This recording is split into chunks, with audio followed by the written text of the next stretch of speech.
दोस्तों नमस्कार, जय भीम, नमो बुद्धाय। आपका बहुजन हलचल में बहुत बहुत स्वागत है और मैं उमेश करुणा। आज हम बात करेंगे महाबोधि आंदोलन को लेकर, जिसको लगभग 2 महीने पूरे हो चुके हैं और आज उसका एक बहुत ही सफलतापूर्वक रिजल्ट देखने को मिलेगा।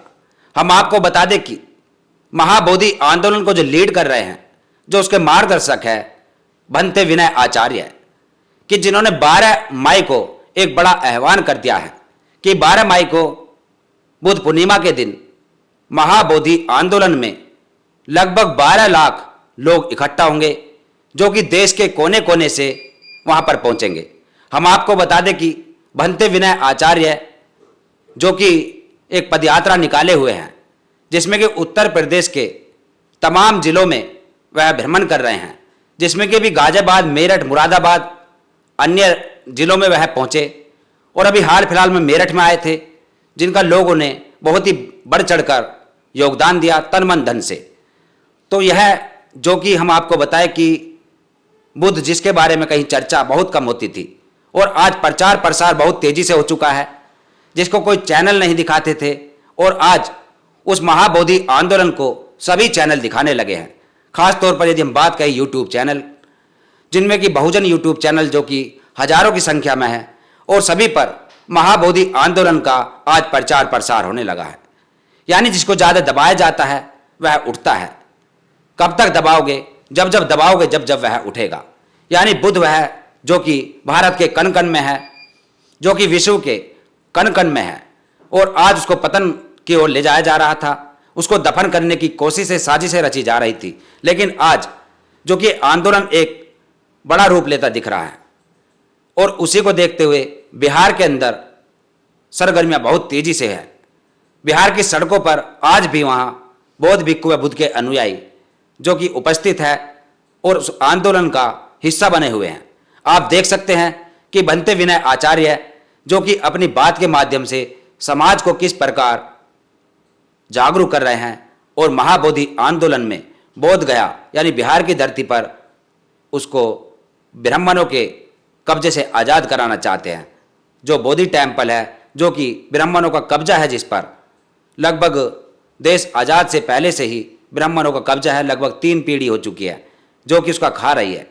देखिए भंते विनय आचार्य किस तरह से अपनी बातों को आपके समक्ष रख रहे हैं। हम तो ये कह रहे हैं कि सरकार 67 दिन छोड़ो, ये 67 महीने भी चला लो, हमें इसका फायदा है। इसका फायदा यह है कि आंदोलन से देश में बौद्ध धर्म का प्रचार प्रसार जो 70 सालों में नहीं हुआ, वो 67 दिनों में हो गया। जो 70 सालों में बौद्ध धर्म का प्रचार प्रसार गांव तक नहीं पहुंचा, सोशल मीडिया पे, जो सोशल मीडिया में कभी कभी 1-2 चैनल दिखाते थे, आज बहुजन समाज की सभी सोशल मीडिया दिखाती है। जो बौद्ध धर्म पर नुक्कड़ों पर, गांव सभाओं में चर्चा नहीं करते थे, आज नुक्कड़ों पे, गांव सभाओं में, पंचायतों में चर्चा करने लगे कि क्या है महाबोधि महाविहार, कैसा ब्राह्मणों का कब्जा। देश को पता चलने लगा, ये पंडित पुरोहितों ने, कि महाबोधि महाविहार नहीं बल्कि देश के जाने कितने बौद्ध स्थलों पर, जैनियों के स्थलों पर और जाने कितने ऐसे धार्मिक स्थलों पर कब्जा करके अपना जो आडंबर पाखंड है उसका खेल खेलता रहा है। अब उसके खेल खेलने की जो सारी की सारी जो काली चिट्ठी थी वो खुलने लगी है। तो अब हमें कोई जल्दी नहीं, हमें तो लगता है कि जितना लंबा चलता जाएगा उतना देश में बौद्ध धर्म का प्रचार प्रसार होता जाएगा। आप सोचो, क्या 70 सालों में पूरे देश में शांति मार्च मोर्चे निकले? उतने मोर्चे, उतने शांति मार्च अब निकल रहे, यानी 70 सालों का काम 67 दिनों में हो गया। जितने लोग बौद्ध धर्म को कभी कभी टीवी पे सुनते थे, कभी कभी कोई कार्यक्रम बौद्ध भिक्षु के द्वारा होता था, वो सुना जाता था, पर आज गांव गांव ये कार्यक्रमों के बाद चर्चाएं होने लगी। और ये बात भी होने लगी कि हाँ, देश में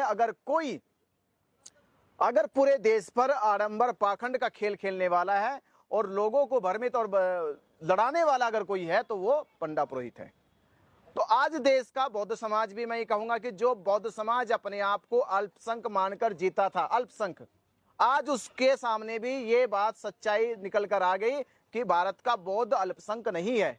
भारत का बौद्ध अल्पसंख्यक तब होता जब भारत की पहचान बुद्धिस्ट ना होती। भारत का बौद्ध समाज अल्पसंख्यक क्यों नहीं है, उसके प्रमाण यह है कि हमारे देश के राष्ट्रीय ध्वज पर जो चक्र है वो बौद्धों की संस्कृति का है। जो राष्ट्रीय ध्वज पे अशोक का चक्र है वो ही बौद्धों की संस्कृति का है। जो भारत की मुद्रा पे अशोका लाट है वो अशोका लाट ही बौद्धों की संस्कृति की है। जो भारत का सर्वोच्च सम्मान है वो है भारत रत्न, वो ही पीपल के पत्ते पर दिया जाता है, उसी का आकार है वो। ये सब जो चिन्ह है राष्ट्र के, ये सब बौद्ध संस्कृति के चिन्ह हैं। इससे यह सिद्ध होता है कि भारत बौद्ध संस्कृति का देश है। और जब भारत बौद्ध संस्कृति का देश है तो भारत में रहने वाले सब भारत बौद्ध संस्कृति के लोग हो गए। तो इसका मतलब ये हुआ कि भारत में बौद्ध अल्पसंख्यक नहीं है, बल्कि भारत बौद्धों का ही है। और भारत ही नहीं है, भारत के बाहर 56 ऐसे देश है जो बुद्ध के धम्म को स्वीकार करते हैं, बुद्ध की धम्म की शिक्षाओं पे पालन करते हैं, उसका अनुकरण करते हैं और अपने देशों में बौद्ध धम्म की शिक्षाओं का प्रचार प्रसार भी करते हैं। इसका मतलब ये हुआ कि भारत केवल अब भारत नहीं है बौद्धों का, भारत का एशिया भी बौद्धों का है। 3 शब्द पहले शुरुआत में हुए। जब सम्राट अशोक ने धम्म की दीक्षा ली तो लोग कहते थे कि भारत जो है वो बुद्ध का भारत है, वो बुद्ध का भारत है। तो यहाँ पे लाइट ऑफ इंडिया कहा जाता था। तो लाइट ऑफ इंडिया बने। 18वीं सदी में एक अंग्रेज ने कहा कि लाइट ऑफ एशिया हो गए, तो एशिया भी गया। अब जो है पूरा एशिया से बाहर चला गया, अब लाइट ऑफ वर्ल्ड हो गया। तो भारत के साथ साथ भारत की एशिया के साथ पूरी दुनिया बौद्धों के साथ है। इसका मतलब ये हुआ कि भारत का बौद्ध अल्पसंख्यक नहीं है, ये तो मेजोरिटी में है, ये तो बहुसंख्यक है। भारत का कोई अल्पसंख्यक है तो वो ब्राह्मण अल्पसंख्यक है। तो ये बात भारत के लोगों को पता चल गई कि भारत का कोई अल्पसंख्यक है तो वो ब्राह्मण है, और ब्राह्मण की जालसाजी इसका पर्दा खुल चुका है। मां बोधि महाविहार ने देश में एक बड़ी क्रांति खड़ी कर दी। किसी से हमारी दुश्मनी है क्या? हमने एक बहुत सज्जन बहुत विद्वान ब्राह्मण था, हमने कहा कि भाई चलो हम हो सकते गलत, हो सकते भारत का बुद्धिस्ट गलत हो, भारत का डॉक्टर अंबेडकर राइट्स वाला जो न्याय है वो गलत हो, ये गलत हो सकते। तो एक काम करो, मैं एक सर्वोच्च संस्था बता रहा हूं आपको, एजुकेशन की सर्वोच्च संस्था भारत के दिल्ली यूनिवर्सिटी चले जाओ, जैन यूनिवर्सिटी चले जाओ, और भारत छोड़ो ऑक्सफोर्ड या कैम्ब्रिज यूनिवर्सिटी चले जाओ, और आप उनमें से केवल ब्राह्मण स्कॉलर्स की लिस्ट बना लो, एक ब्राह्मण स्कॉलर्स की। मैंने कहा अब बुद्धिस्टों का सर्वे मत करो, हम धरना दे रहे, हमारा भी सर्वे मत करो, हो सकता है हमारी भावनाओं में बहकर हम गलत बोल रहे हो। भारत के किसी भी शोषित पीड़ित दलितों का विषय का सर्वे मत करो, आप केवल दिल्ली यूनिवर्सिटी, जैन यूनिवर्सिटी और कैम्ब्रिज और ऑक्सफोर्ड यूनिवर्सिटी में जो केवल ब्राह्मण स्कॉलर पढ़ने वाले हैं बच्चे, केवल उनसे जाके पूछ लो कि बोध गया की धरती क्यों प्रसिद्ध है, ये पूछ लो जाके बस। या हिंदू ब्राह्मण और बौद्धों का मामला खत्म हो जाएगा। बस ये पूछ लो कि बोध गया की धरती क्यों प्रसिद्ध है। ये आप ही का ब्राह्मण स्कॉलर बताएगा, वो इसलिए प्रसिद्ध है क्योंकि इस धरती पे सिद्धार्थ गौतम को ज्ञान प्राप्त हुआ, और ज्ञान प्राप्त हुआ तो संसार भर में ये ज्ञान स्थली के नाम से प्रसिद्ध हो गई। यहां अगर कोई भी स्कॉलर कहते कि शिव का जन्म हुआ हो, कोई स्कॉलर कहते राम का जन्म हुआ हो, कोई स्कॉलर कहते विष्णु का जन्म हुआ, कोई नहीं कहने वाला, आपका शास्त्र नहीं कह सकता। और जब आपका शास्त्र नहीं कह सकता, आपके शास्त्री नहीं कह सकते, आपके विद्यार्थी नहीं कह सकते, तो फिर आप किस आधार पर कहोगे कि बोध गया शिव की नगरी है? आपके शास्त्रों ने तो शिव को 2 जगह बताया, कैलाश में और काशी में। तो काशी और कैलाश हो सकती शिव की नगरी, बात बोध गया की चल रही, तो बोध गया नाम ही बुद्ध से जुड़ा हुआ है। ये तो वैसे ही शाहिर हो गया, इसमें तो लड़ाई खत्म हो गई। तो यहाँ गाली देना या दुश्मनी रखना तो बात दूर की है। यहाँ तो बात यह है कि बोध गया किसका है। तो बोध गया बौद्धों का है, तो बौद्धों का तो बौद्धों के पास नहीं है।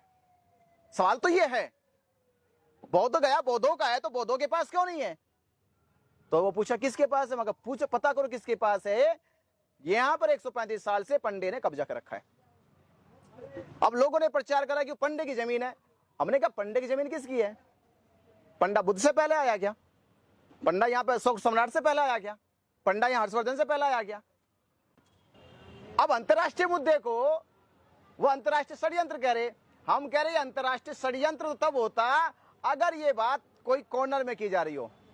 हम कहीं बैठ के चुपचाप बात कहीं कह रहे हो कि वो अंतरराष्ट्रीय कहीं षड्यंत्र किया जा रहा। अरे ये खुला फ्रंट है भाई, खुली लड़ाई है, खुली किताब के पर्चों पे लिखा है कि महाबोधि महाविहार बौद्धों का है। तो षड्यंत्र कहां से है इसमें? ये तो मुद्दा है, ये तो विचार है, ये तो आवाज है अंतरराष्ट्रीय लेवल की।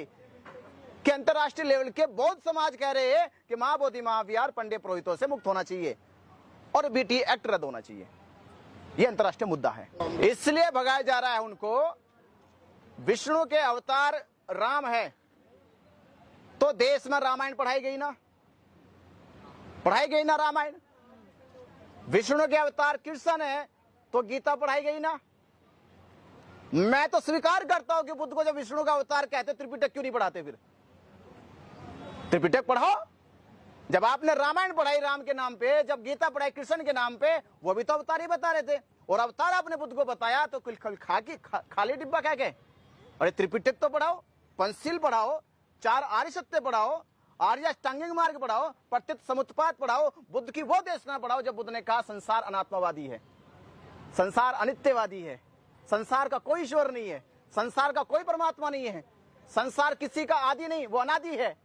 ये सब भी पढ़ाओ ना, फिर तो बात समझ में आएगी कि हाँ अब बुद्ध को मानते हो। अरे बुद्ध को मानना, बुद्ध को मानने का मतलब बुद्ध की शिक्षाओं को मानना, केवल बुद्ध को रट्टा नहीं मारना है।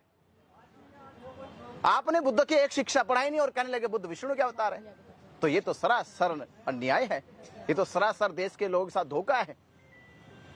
ये तो यही हुआ कि लोगों ने खूब प्रचार करा कि भैया कल खीर बनेगी, खीर बनेगी, और खीर के लिए दूध कोई लेकर नहीं आया। तो ये तो बुद्ध विष्णु के अवतार है, बुद्ध विष्णु के अवतार पर बुद्ध की शिक्षा कोई लेके नहीं गया। अरे बुद्ध की शिक्षा तो लेके जाओ।